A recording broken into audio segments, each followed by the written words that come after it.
Welcome in to the CBS Sports College Football Pick Show. I'm your host, Brad Crawford. Getting the call this week from the bench for Richard Johnson, who is off, and I am joined by my guys, Emory Hunt, former Louisiana running back, and Ben DiNucci, formerly of the Dallas Cowboys and JMU. His Dukes are in the playoff hunt. Guys, we're down to the final 2 weekends of the regular season, several games dripping with college football playoff implications. Top 25 games across the docket. We're going to do our best this week to pick winners in those games for you viewers at home. Let's start with this weekend's biggest gambling headlines. Going to Eugene, Oregon first, where defending Big Ten champion Oregon host USC in the conference's most important game of this Week 13. On CBS, by the way, Saturday afternoon. I've been really impressed, fellas, with USC's physicality last couple weeks. Beat Iowa despite being decimated in the background. You know, we know that Oregon, the backfield right now, and the wide receiver positions banged up as well. Dakorien Moore obviously has been out. Gary Bryant has a messed up knee. Those two guys questionable. Emory, I'll come to you first. How does it affect this Oregon offense if they're unable to get those two playmakers back this week versus USC? Well, because of how well USC is playing, it gives them the best chance to have their best guys out there being at 100%, because this version of USC is looking like what we used to get from USC, a team that's balanced on offense. They're aggressive on defense. They can fly around the field on both sides of the ball. So Oregon really has to be at 100%, because I can see this game going back and forth, being a high scoring affair. And if you holding the 6-shooter and you only got 4 bullets left, you might be in trouble if USC is out there full holster at their disposal. Yeah, I think we're going to see Oregon offensive coordinator Will Stein really build this passing game around Kenyon Sadiq at tight end. He's a guy who's gotten a lot of catches with these two stars out for the Ducks. A monster, possible day one pick in the 2026 NFL Draft. Looking at the USC side here, fellas, redshirt freshman running back King Miller has really been a shot in the arm for the Trojans. He's averaging, I think it's 114 yards per game with Eli Sanders and Waymon Jordan out. Ben, as a former quarterback, how much of a relief is it when you think of, you've got talent that you can rely on in the backfield despite these injuries, and what kind of impact do you think King Miller will have in Saturday's game? For me, I always thought like having a run game, having a physical downhill back was always the biggest compliment, the biggest asset to an offense, right? You hear people talk all the time about complementary football and what it looks like on the offensive side of the ball. Well, it starts with the run game. There's a reason all of these teams try to establish the run game early. It leads to the play action pass. It sets up the drop back pass. So having a guy in the backfield like King Miller for Dante Moore, I mean, shoot, this has got to be his best friend this weekend. Lean on the run game. If you're going to be down a couple receivers that are questionable, you never know. Lean on the run game. It can help set up the other stuff, but kind of take a load off of Dante Moore's plate this weekend. Yeah, another top 25 matchup with significant injury designations is Missouri at Oklahoma, a game the Sooners have to stay in this college football playoff picture after beating Alabama in another elimination scenario last week. The Sooners played without R. Mason Thomas, their top edge rusher, 8.5 sacks this season, a bunch of tackles for losses. He didn't play last week, questionable again after hurting that hamstring during that fumble return touchdown at Tennessee a couple weeks ago. Emory, this Oklahoma team prides itself on defense. Brent Venables this offseason taking over the play calling duties as defensive coordinator. Are you confident that Brent Venables can put a game plan together without his top defender, as he did last week, to combat what Missouri running back Ahmad Hardy and that offense will bring? Because, by the way, Ahmad Hardy is coming off a 300-yard game against Mississippi State, and he's the Doak Walker front runner right now.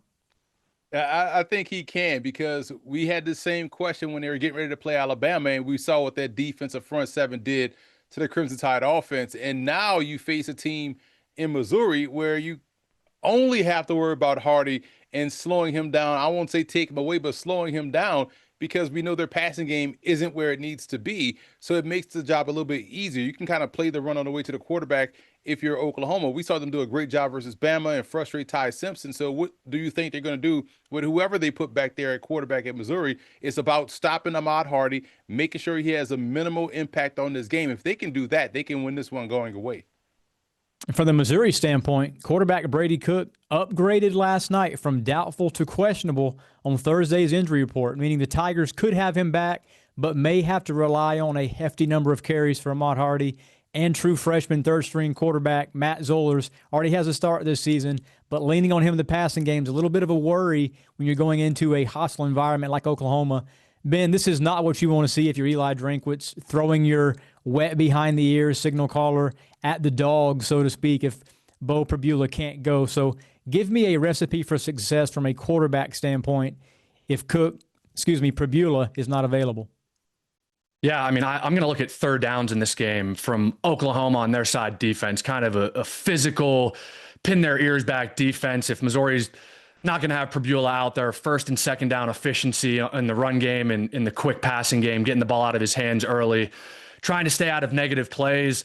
The biggest thing against a defense in Oklahoma that can swarm, rally to the ball, create turnovers, try not to shoot yourselves in the foot on offense. If we can get ourselves in third and manageable, give ourselves some shots on third down, you like your chances with being able to game plan some stuff versus this Oklahoma defense. So be efficient on first and second down and try to set yourself up for third manageable. Our final headline here at the gambling picks this week, we're going back to the Big Ten where Michigan is down several running backs at Maryland. Wolverines obviously have Ohio State next week. Can't get caught looking ahead for that showdown.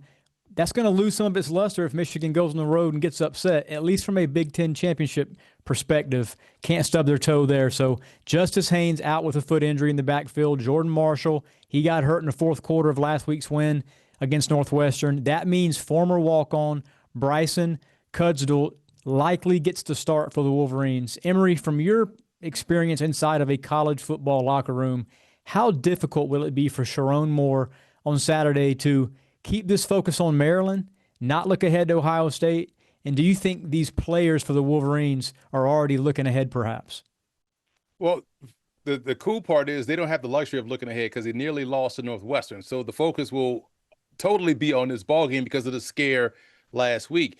And I like the fact that they're going to different guys. Where the challenge will lie for Sharon Moore in terms of getting a run game going is he probably is going to have to utilize Underwood's legs a lot more than he wants to because you may not have the depth now at running back. You're never really worried about the starting tailback. It's about the depth behind that guy. And if you're at your third string tailback starting, man, who knows what you have behind him. And so therefore you may have yourself having to change things up. Maybe you put more of the onus on Underwood throwing the football on the road, which is what he hadn't done a lot this season. They've been a little bit more aggressive at home and less on the road. And this is a team in Maryland, like, man, with the news that Mike Locksley is coming back and with the newfound investment into the program, Maryland is going to come out there firing on all cylinders. They may see the same effect that we saw Wisconsin have when they announced that Luke Fickell will be back. So Michigan, to me, is walking into a dangerous situation down there in College Park.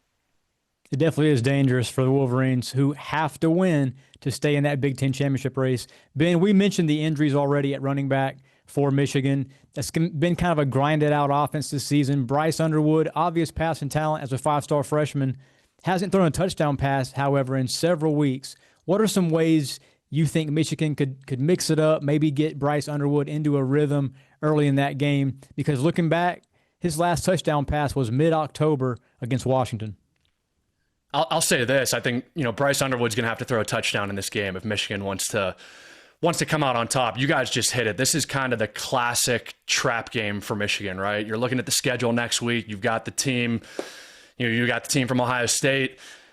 Really, really easy to kind of look at the schedule and kind of take a week off, but Michigan's still playing for everything that they want to play for. So that should be kind of all the motivation they need. Maryland, this is going to kind of be their college football playoff, right? They're going to try to knock Michigan out. They're not really playing for much anymore. So for Bryce Underwood, if these two backs aren't able to go, I would look for them to kind of utilize him some more in the run game as well. If you've got kind of a walk-on, running back who doesn't have many reps, maybe get an extra hat in the run game, let Bryce Underwood kind of be your muscle guy back there on short yardage and try to get him going that way. I always thought, like, as a quarterback, the sooner I could get hit, the faster it kind of got me into the game and got kind of my juices going and kind of settled me down. So on the other side of things, I think in the passing game, just for freshmen, get the ball out of your hand quick. For me, when I was that age, like there's so much going on in your head, so much you've got to think about. So as an offensive coordinator, the more I can do to kind of simplify Bryce Underwood's process in the pass game, I think the better. Make reads black and white for him, pure progressions, get the ball out of his hands, and let these playmakers go make plays on the outside. Yeah, coming up after break, we will bring you thoughts and predictions for our game of the week, USC at Oregon, in a battle of teams still in the college football playoff discussion. Keep it here.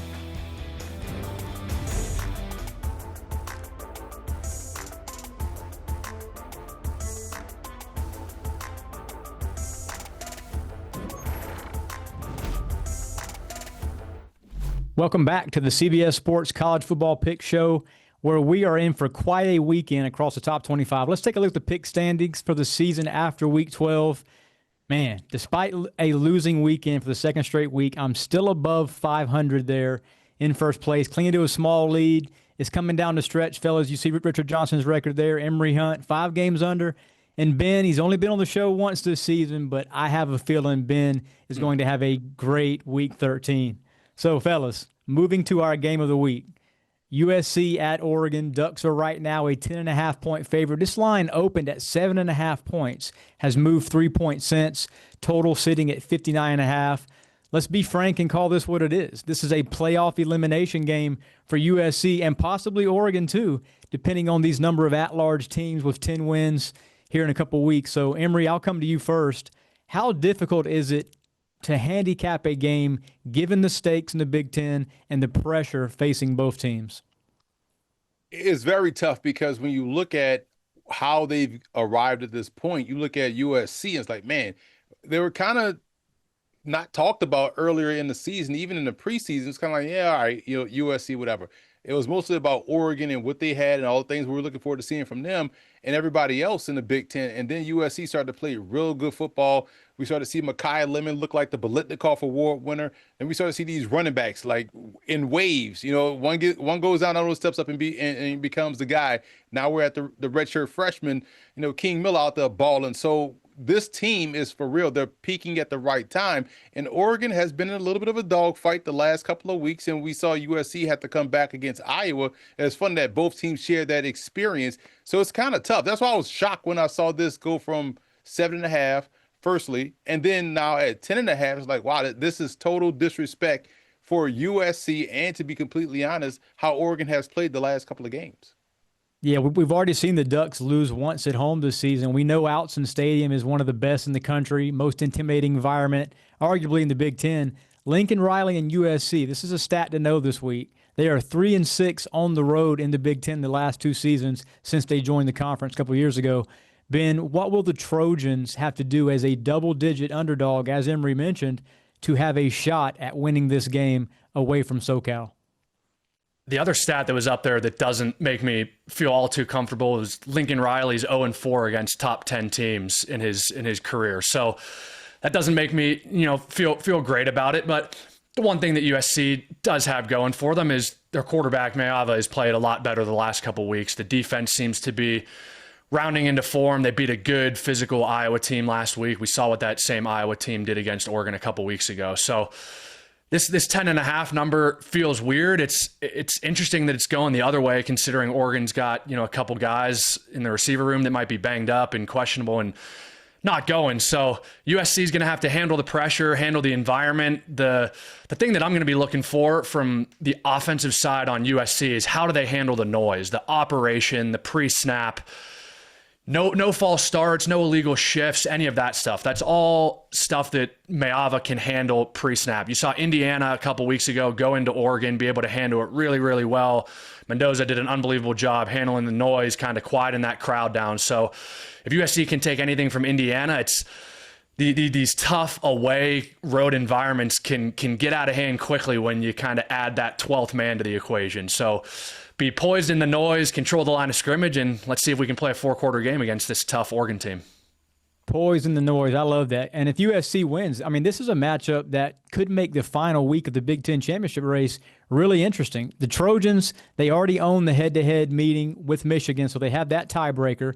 And if USC wins out against UCLA and they beat Oregon this weekend, obviously, and they get that upset of Wolverines against the Buckeyes, it'll be USC versus a possibly unbeaten Indiana team in Indianapolis. And then on the Oregon side, after going through a bunch of Big Ten championship scenarios, the Ducks need the inverse to happen. They need to win this weekend. They need to beat Washington on the road, and then Michigan beating Ohio State. I mean, you see there, it's just Oregon right now has a great shot to make the playoff, obviously has a home game right now, and has a great cover percentage as a double-digit favorite. We have mentioned, fellas, this game has moved from 7.5 to 10.5 points.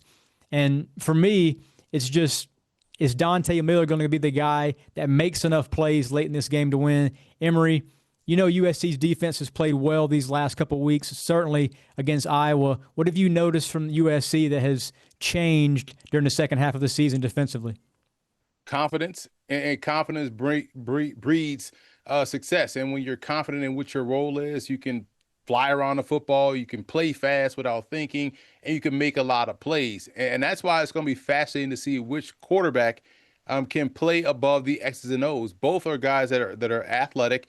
Who is more apt to take off and run when a situation calls for it? Who's more apt to keep his eyes downfield and try to find a big chunk play? Or who's more apt to just hit the layups? And I think this is going to be about which quarterback can rise above the play call versus these two athletic and fast-flowing defenses, because we've seen both defenses really step up in crucial moments and help lead from the front. So I think this is all going to be about the quarterback position in this particular matchup, because these two guys kind of play a little similar game. Moore is a little bit more cleaner than Mayaba, but they both are the same type of guy that have shown that killer instinct when the game situation calls for it. So I'm more excited to see who's going to rise above the challenge of the opposing defense, because they kind of bring a little bit of the same type of intensity on that side of the ball. All right, it's time to make selections for our game of the week. Both of my guys are picking a side in this one, but I'm going with the total. Give me the under here at 59.5. I think both of these coaching staffs are going to play conservative at least the first two quarters of the game.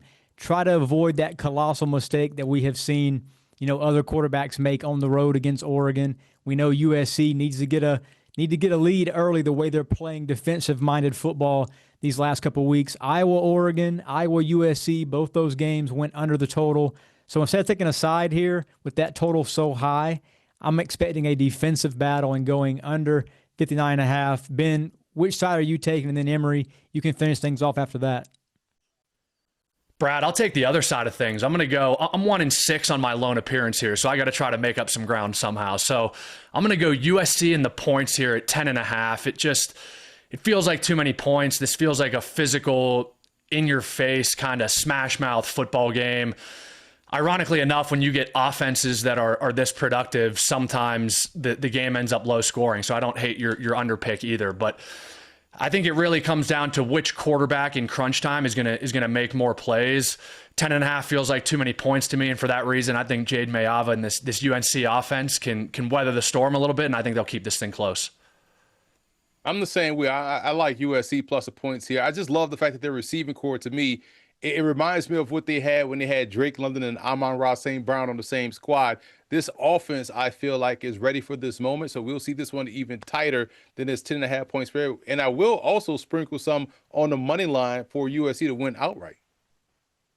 USC outright. That would change the Big Ten championship game crazy. So when we get back, fellas, it's time for Blitz picks. Blitz give you a six-pack of games to make your predictions on this weekend. Keep it here on CBS Sports College Football Pick Show.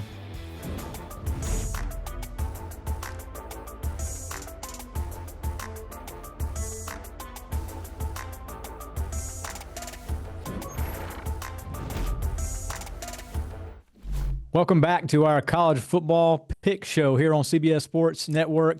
I will start this week's Blitz picks down in Gainesville, Florida, where the Gators host Tennessee, a team we thought from the SEC might be in the playoff hunt a couple of weeks ago. They lost at home to Oklahoma. That is not to be. The Vols, by the way, are a 3.5 point favorite in this game.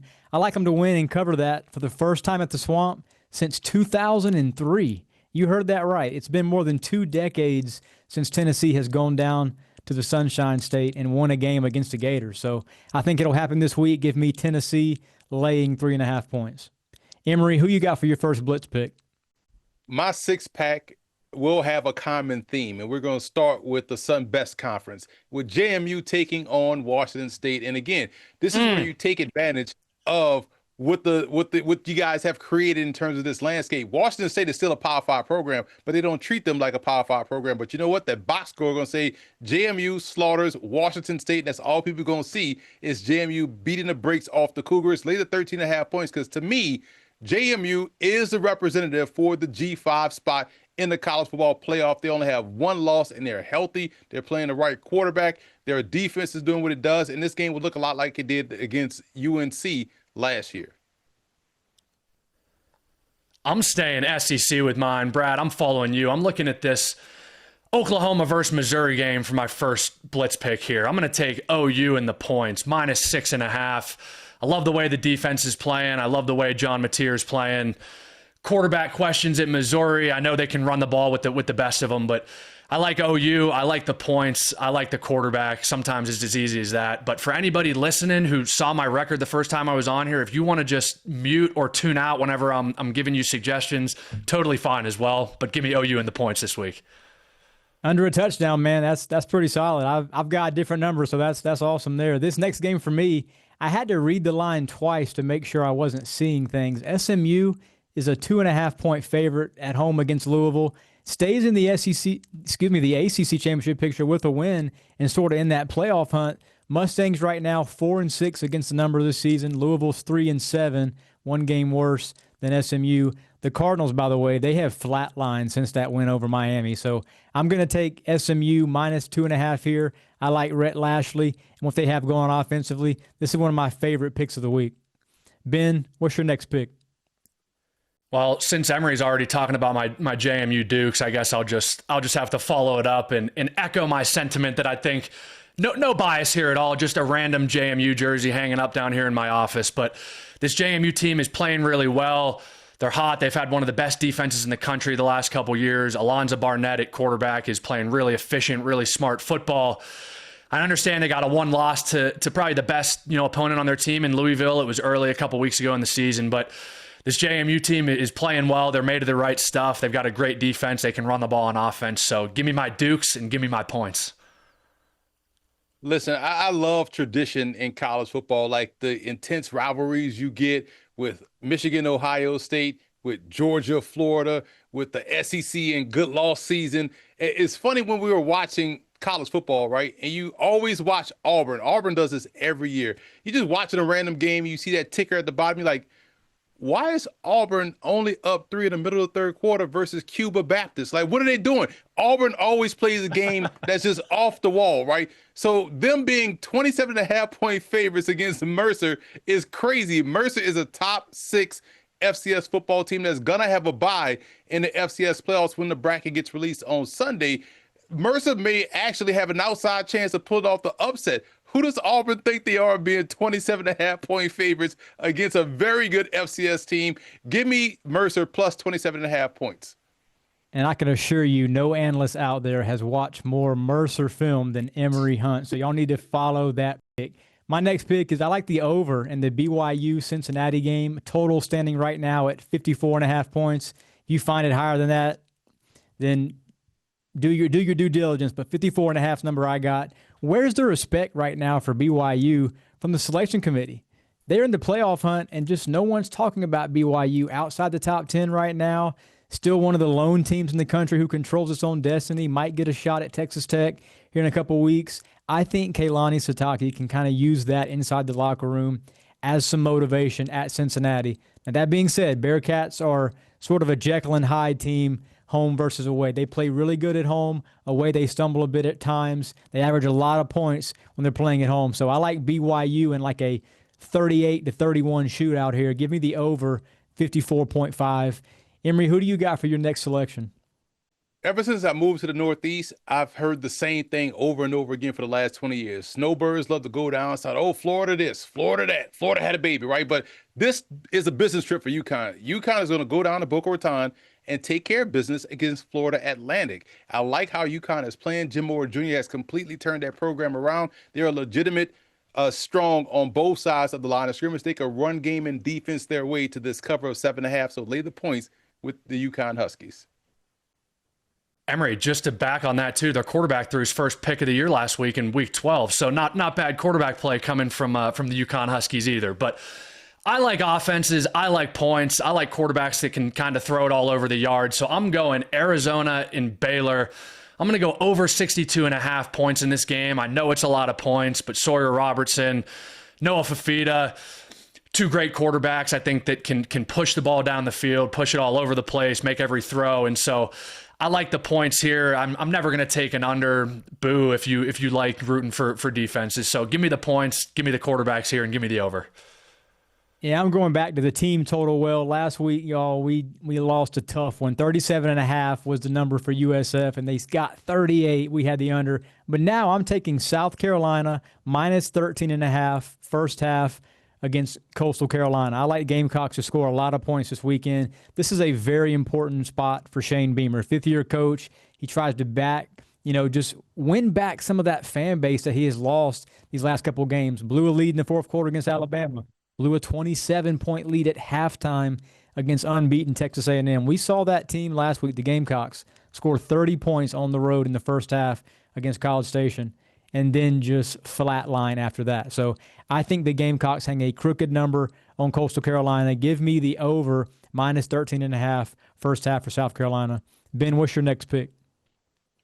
I think the Texas Longhorns rebound after last week's kind of letdown versus the Georgia Bulldogs. I think Texas covers minus 8.5 versus Arkansas this week. Arch has played his best football of the year the last couple of weeks. I think people got to give him the benefit of the doubt. He's still young. He's still working through this thing.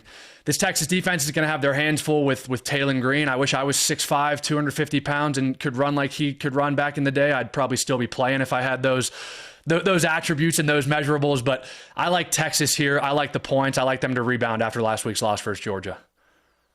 I truly despise the disingenuous nature of the College Football Playoff Committee.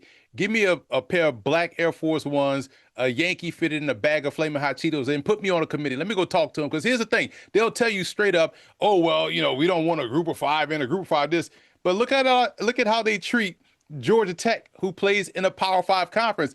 Oh, when it's Georgia Tech's turn to win the conference and play for a college football playoff bid, it's like, oh, no. The ACC don't matter. It's down this year because it ain't Miami or Clemson or Florida State. Nah, give me Georgia Tech, ladies 2.5 points. They'll take care of business versus Pitt. And I better see that dude Haynes King in New York City with his tuxedo on for the Heisman Trophy ceremony because he's playing lights out right now. Speaking of that game, I'm going on the other side here. I like Pitt plus 2.5 in Atlanta against the Yellow Jackets. I believed Pat Narduzzi when he said last week the Panthers were putting all of their stock in these final two ACC games, and it looked like it against Notre Dame. I mean, Georgia Tech right now leaking oil. We saw Notre Dame, by the way, just dump truck Pitt last week. So I do think the early film study was on these Yellow Jackets. This is where I think the magic may run out on that Heisman campaign for Haynes King. There's a reason that this line is small like this. We saw Georgia Tech give up 600 yards against NC State 2 weeks ago, played with their food against Boston College, had to come back in that game. Brent Key said after the game that we were lucky to win, but a win's a win. That's all that matters. This is a huge game in the ACC title picture as the race continues these final 2 weeks. I like the Panthers plus 2.5 points on the road. Ben, I'm hearing you like the juice with Sam Houston this week. I do. And Brad, I'll kind of echo your sentiment right there on Pitt. I was part of a 2015 team that Miami, number 2 in the country, 11-0, came in, and we found a way to knock them off last week of the year. So it feels like Pitt is kind of due for one of these, at least one a year. So, yeah, I'm going kind of an off-beaten path game here. Sam Houston started the year 0-8. Something had to give at some point. They're 2-0 the last 2 weeks, and I like them this week. I called them a couple games ago on CBS Sports Network down there in Ruston, Louisiana. I got to see him firsthand, and I like their head coach. I like some of the guys on their team. So give me Sam Houston and give me the points this week after winning 2 in a row.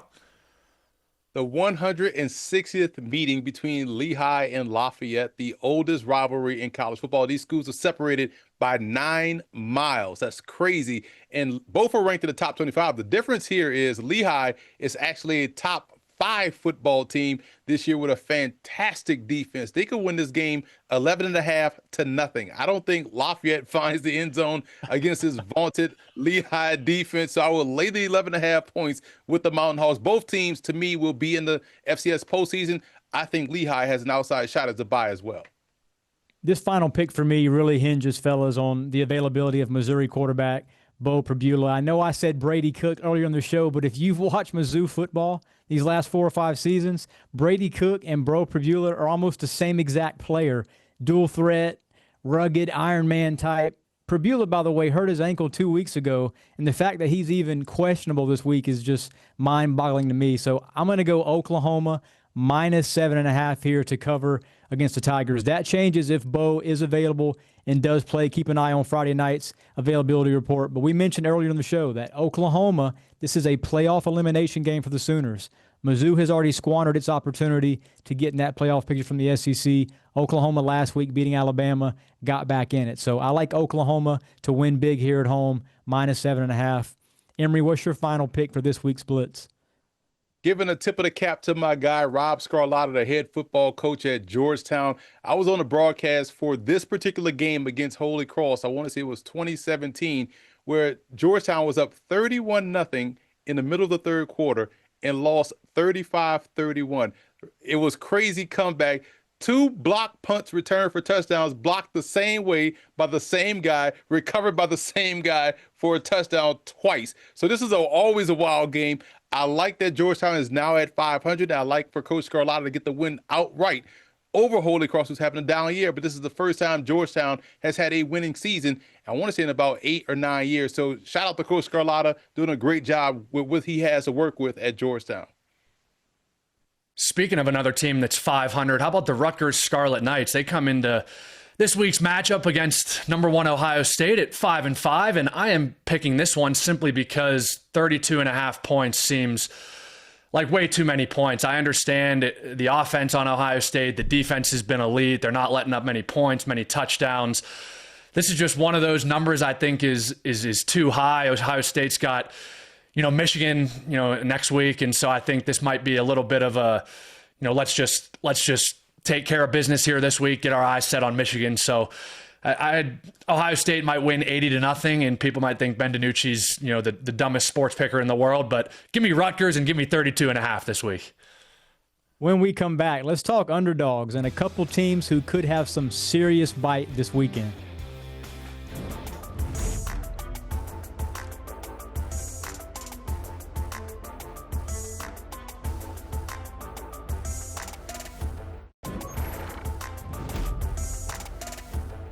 Welcome back to the CBS Sports College Football Pick Show. All this talk about all these ranked matchups this weekend, but there's a couple underdog plays that might be worth a closer look. I'm going to start with Kentucky at Vanderbilt. Give me the Wildcats on the money line, plus 280 if we get lucky. Last week, Kentucky really impressed me against unbeaten Tennessee Tech. I took Tennessee Tech stupidly as my money line upset at like plus 380, and the Wildcats got on them early and played really well. Kentucky, by the way, 3 straight wins, can still get to bowl eligibility with a win over Vanderbilt or one at Louisville later on. Kentucky quarterback Cutter Boley, don't be shocked if he is one of these sexy portal quarterback options here in a couple of weeks when that portal cycle does open up for 2026. He's completed 36 of his last 44 passes, had a 5-touchdown game a couple weeks ago against Tennessee. Vanderbilt, I'm putting you officially on upset alert this week. I like the Wildcats. Ben, is that Bill Belichick and the Tar Heels that you're backing this week? That is Bill Belichick and the Tar Heels that I'm backing this week. I think just at some point they've got to get going. They've been playing their best ball the last couple of weeks. I understand Duke's quarterback Mensa is leading the ACC in yards, and Duke can still kind of play for everything that they want for in the ACC. But for North Carolina, this is their ACC championship. This is everything that they want to play for. So I think this is a great spot for North Carolina. I think this is a great spot for Bill Belichick. I think he gets one here this week in the underdog play of the week. Give me North Carolina plus 205 versus the Duke Blue Devils. I'm going to the Causeway Series between Sacramento State and UC Davis. I love this rivalry because this year it means something. There's a playoff spot on the line. Sac State has won 3 straight games. They're both 5-2 in conference play. And the go-go offense with Brennan Marin has done a fantastic job in completely flipping this program around. And if they can win this game, they get themselves into the the FCS playoff. So I like them to win outright over UC Davis, who is sorely missing that game that was a no contest in week 0 between them and Mercer. They now are only going to have 10 games on the season. They need to win this one, but I think Sac State is playing better at this juncture of the year. So Kentucky, North Carolina, and Sacramento State. I wonder what a 3-teamer on those 3 money line underdogs would pay out. Probably it would save the season for you on the parlays. When we come back, we'll look at where Sportsline model has landed and give you a Friday multi-team parlay to keep this weekend.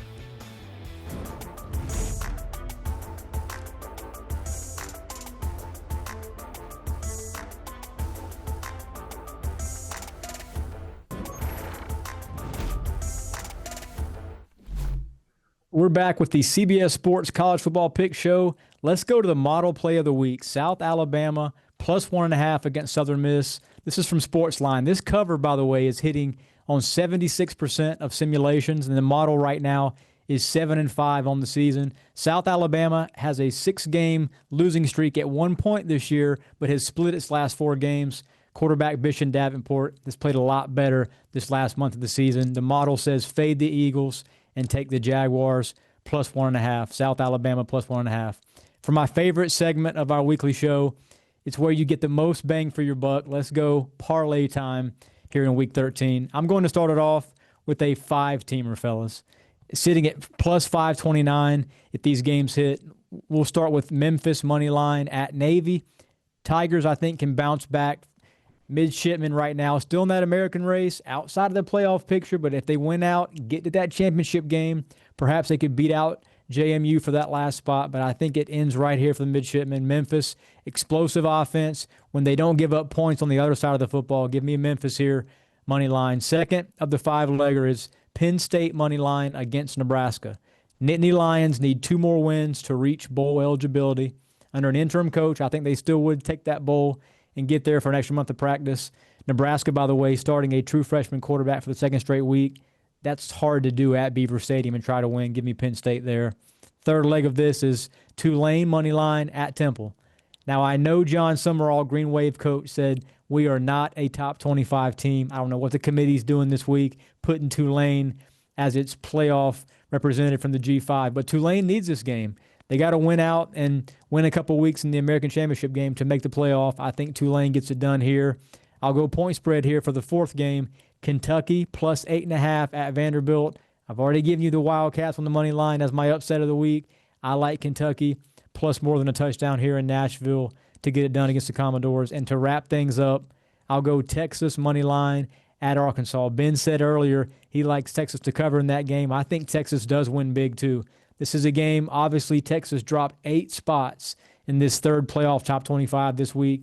Arch Manning, as is mentioned, has been playing better this last month of the season outside of last Saturday night's game at Georgia. I think Texas bounces back in a big way. Plus 529, that would cash the 5-teamer. Emory has a 5-teamer this week, and I'm stunned that we're actually staying in the FBS for this one.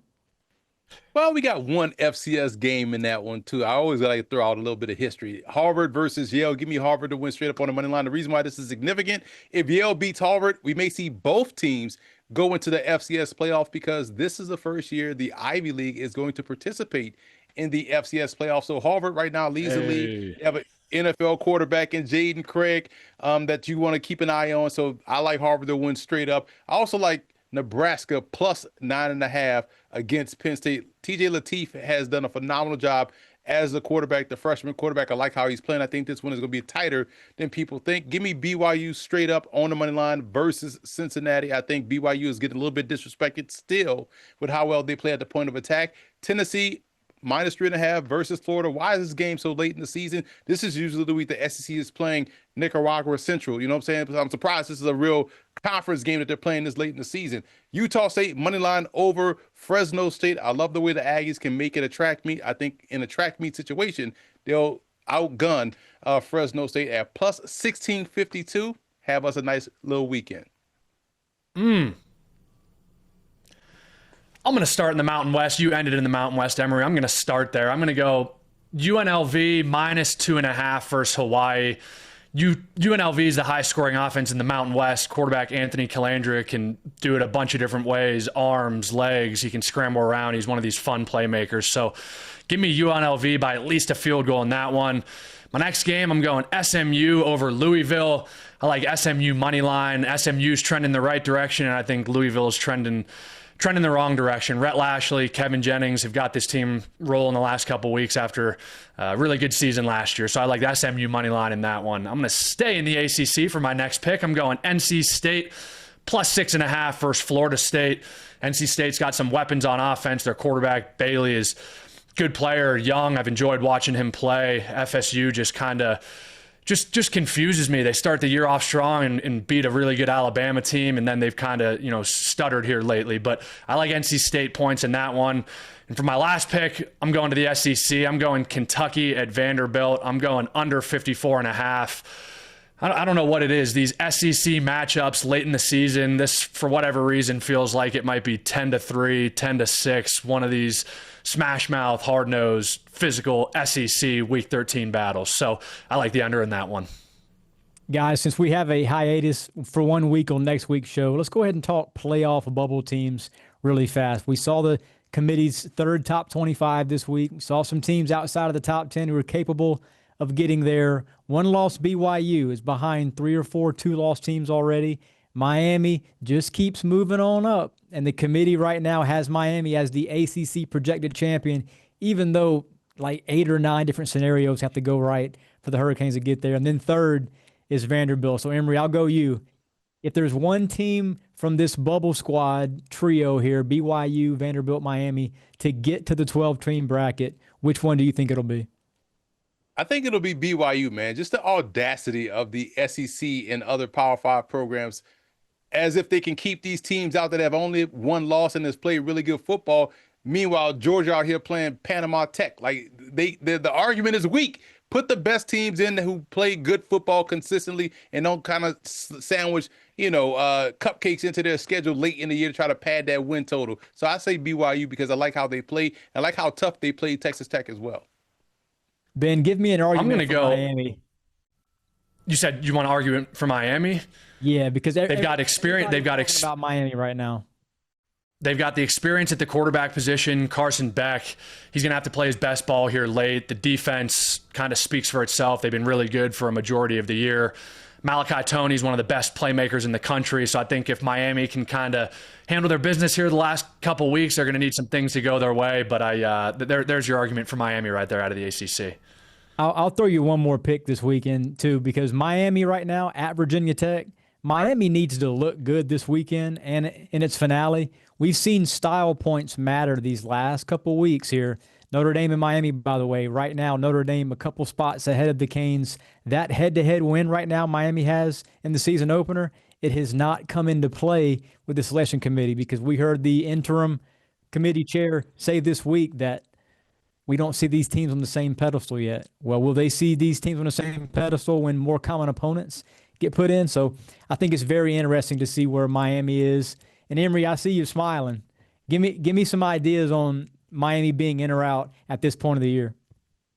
They terrible. You know what I'm saying? Like, it's just name only. And the SEC, even though this week they're playing Chihuahua A&M, I don't care. Put JMU in, put BYU in, and put Georgia Tech in, and then I'm all out. You won't hear nothing from me the rest of the way. Canes got to get it done this weekend, and they got to get by Pitt during the season. I think Georgia Tech right now is the ACC front runner. Georgia Tech, Virginia, the only teams that control their own destiny. If Tech beats Pitt this weekend, that's one of the games featured on today's show, then I think Georgia Tech is going to get there. Appreciate everybody for joining us today on the CBS Sports College Football Pick Show. From my guys, Emory Hunt and Ben DiNucci, I'm your host, Brad Crawford. Good luck with your picks. Happy Thanksgiving, and enjoy the games.